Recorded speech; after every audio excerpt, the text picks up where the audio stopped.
Okay. Mark, you wanted to talk about Leonard Miller, your good friend Lenny. My good friend Lenny. Yeah, we're talking about of mice and men today on game theory. Um, yeah, no, I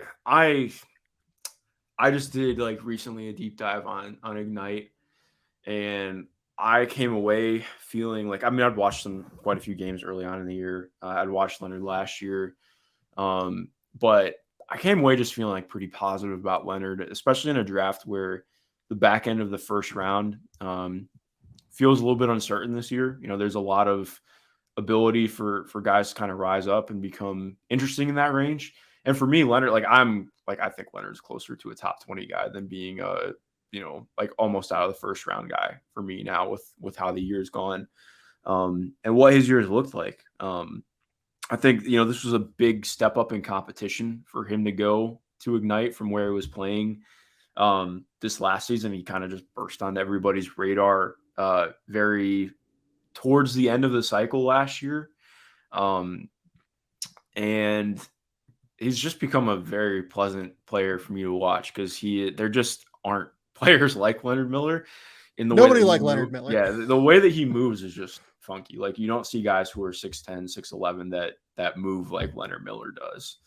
I think is the best way to put it. Like that's probably the most intriguing thing about him is that he has like real interesting movement skills at 6'10", 6'11". And you can, Interesting is one word for it. yeah, interesting. Like, well, because we talked about this on the phone the other day, but it's like they're interesting, but it's also like what happens if you take those away? Because like I think in some ways it's like okay, well because part of why he moves so interesting is like it almost feels like he's moving in like multiple directions at the same time because of how his body moves and like works, but he also is like generally pretty off balance all the time, which has quite a bit impacted what his shot is. It also results in him traveling a lot. But also like it throws off defenders like all the time because he just hits stuff from the weirdest angles possible. And I mean, it raises one of the biggest questions for me where it's like, how much can you fix that without ruining what makes him interesting? But I don't know, long story short, like there's a lot to be interested by with him, especially because like the touch inside the arc is so good. Like he's really, I mean, he can hit stuff through contact. He can do some stuff off the dribble that is pretty enticing on drives. It's not like like you're not asking him to like, oh, go isolate. Not that at all. But in terms of like they'll run a lot of stuff of use him as a fake DHO operator, operate out of horns to try and get him some straight line drives and. That kind of stuff is really interesting because again, like he can cover large swaths of ground in just a few strides, and he's really good finishing around the rim. So it's like it's all interesting stuff to me.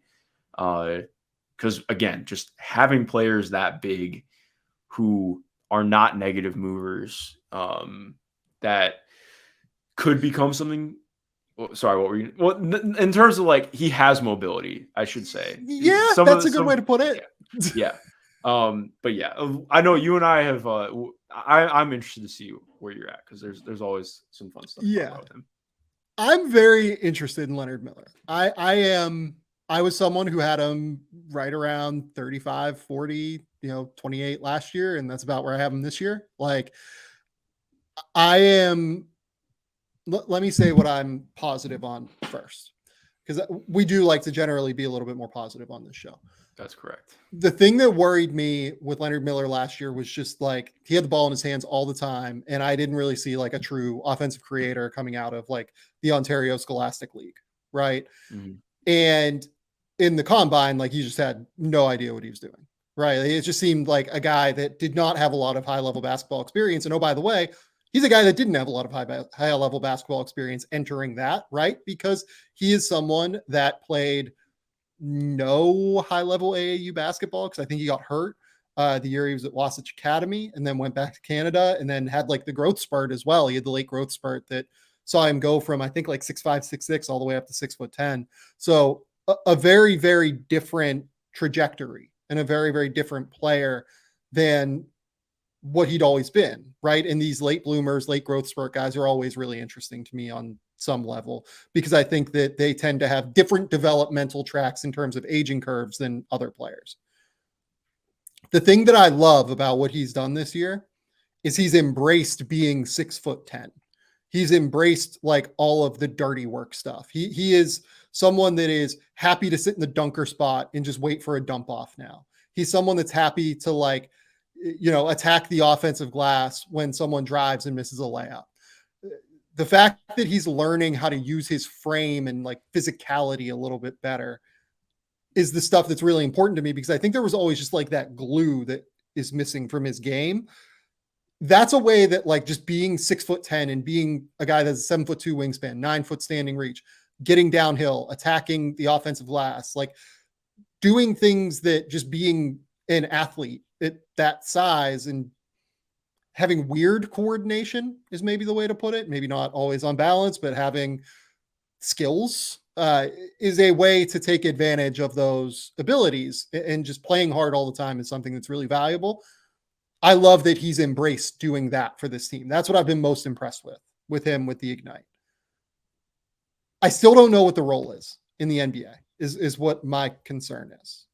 I still don't know ideally how you make him work at the next level. And in large part, it's because he still just has no idea what he's doing defensively. Right. And again, I think this comes back to not having a lot of high level basketball experience. And I think there's a very real chance that as he gains that, he could become better at it. As he gains that experience playing high level basketball in the G League, which I think, by the way, like he is a pure stash next year. Even if you take him in the first round, stick him in the G League for another year, please. Like that level of high level basketball is really good for him right now. Playing him in the NBA, I think, is not a good idea right now. Yeah, he's very not ready to be an NBA player. And that's totally okay. Like that's not a slight at him. That is just where he is in his development. And I think it's okay that that's where he is in his development. The thing that worries me is I just don't think he can play defensively at the NBA level right now. And I don't know, it comes down to like a philosophical thing. Like, can you get those reps that he has missed over the years back? You know what I mean? Like those high level reps that he does not have as many of as Walker Kessler, having played years upon years of high level basketball in the AAU circuit at the prep level, going to Auburn and North Carolina for 2 years. Like, can you get those back is kind of my question. Can you develop that skill at some point? I don't know the answer to that, frankly. I just don't. And that's why he is such a fascinating player in so many respects.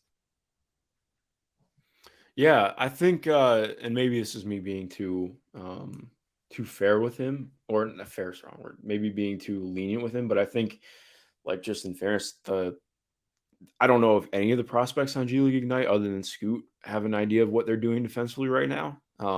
Like it's been pretty rough for all of them in what it looks like.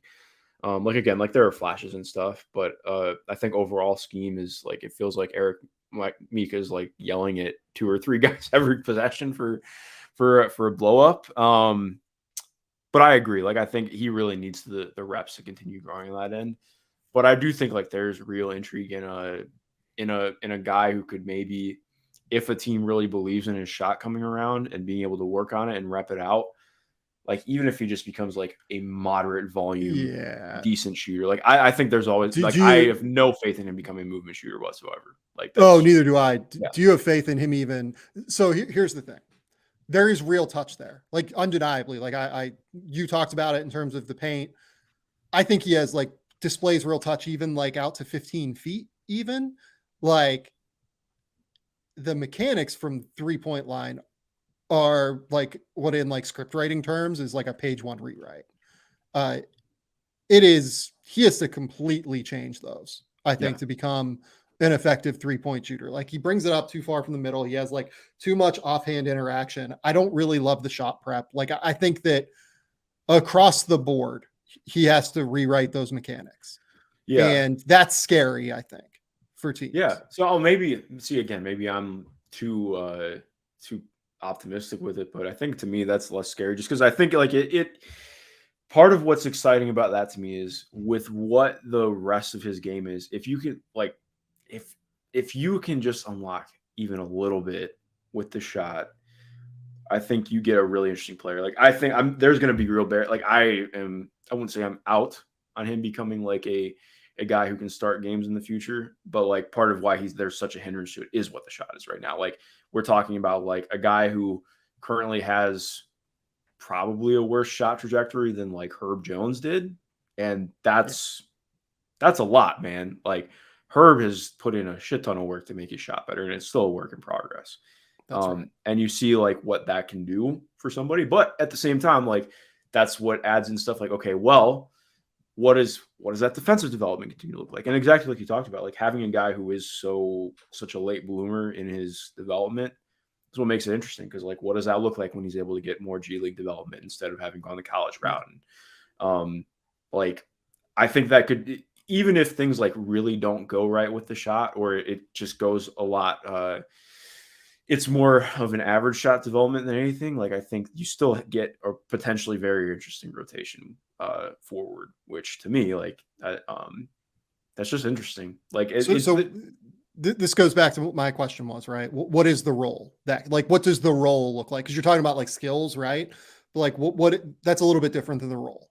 So given today's modern basketball and like the archetype of what role players tend to look like, what is the role that you're envisioning for him? Yeah, I think ideally to me, he's kind of like playing alongside a really good guard would be like sick with him. Like unlocking him as a roller, getting him going downhill towards the rim, kind of playing him alongside. Like if there was like a pick and pop big, I think he'd be a really interesting forward to play alongside somebody like that.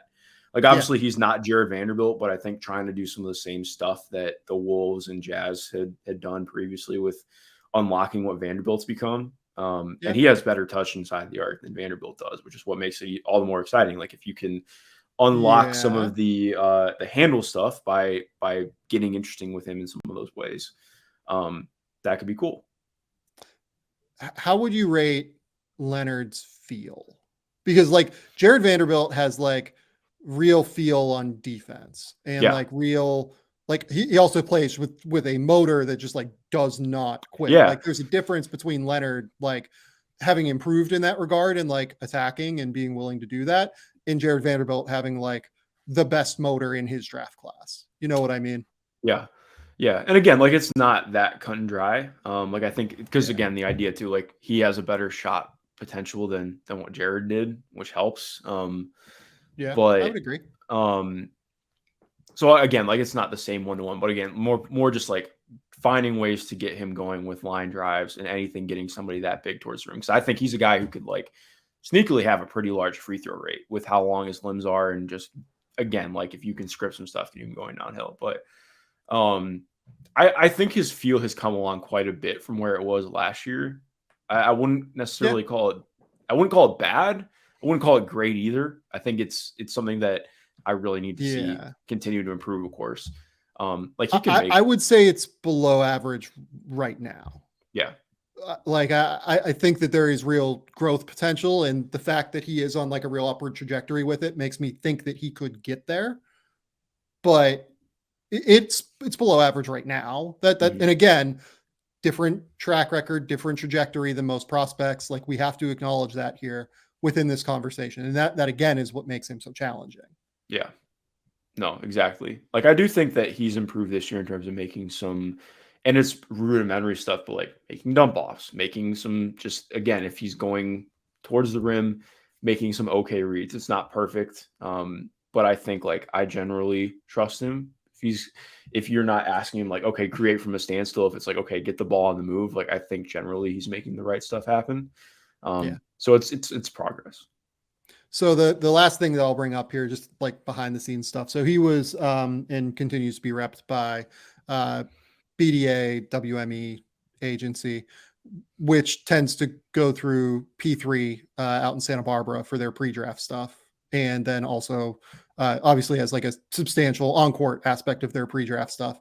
I think the P3 could be really interesting for him in terms of being able to try to unlock what makes him such a good athlete and then trying to find ways to improve the balance aspect of his game, particularly. Mhm. I do think that that is actually what he needs in terms of like he will be getting what he needs to improve, which some players don't find that, right? Like if you go with an agency that doesn't necessarily have the right trainers, doesn't necessarily have the right tools at your disposal, sometimes that doesn't always work out in guys hitting their ceiling.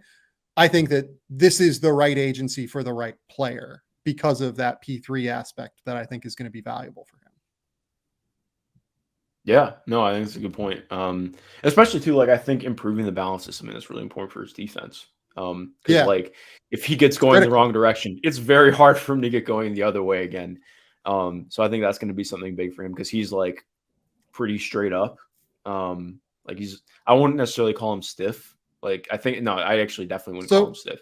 But I think I would, it's hard. I think I would call him stiff with like flexible hips yeah, almost. Like lower body stiff with flexible like torso weirdly. It's a bizarre athletic archetype for sure. yeah. I don't totally know how to describe it. Mhm. No, exactly. That's why talking about him is so fun because like I mean, who else? He doesn't sound like anybody you've ever talked about before. Yeah. Like it's very fun.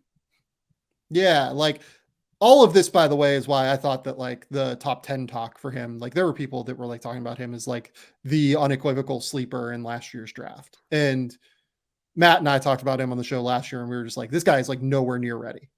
This is, if you take him in 2022, it is multiple years in the G League. You're losing real valuable, like rookie scale contract time. It's going to be a totally, it's going to be a disservice to the kid to go pro then, essentially. The talent is there, but there's just so much to still work out. Obviously he'll be in the draft this year. He's with the Ignite. You would take him, it sounds like around 20.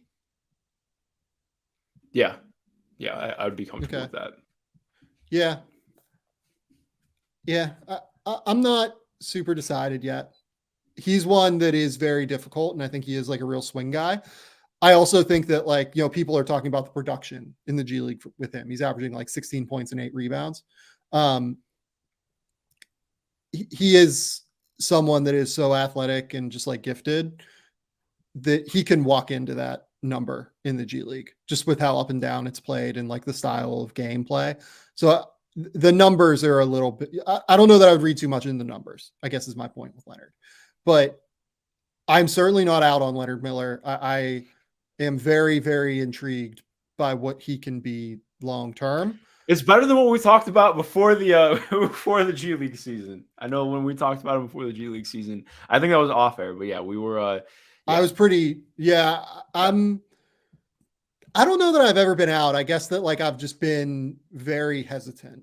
Like I always think of it as if I had to be the person that makes the decision to draft this person, like would I be comfortable doing it? Right. And last year I would not have been comfortable drafting Leonard Miller, even though I like at a certain point I probably would have like, maybe around like 37, 39.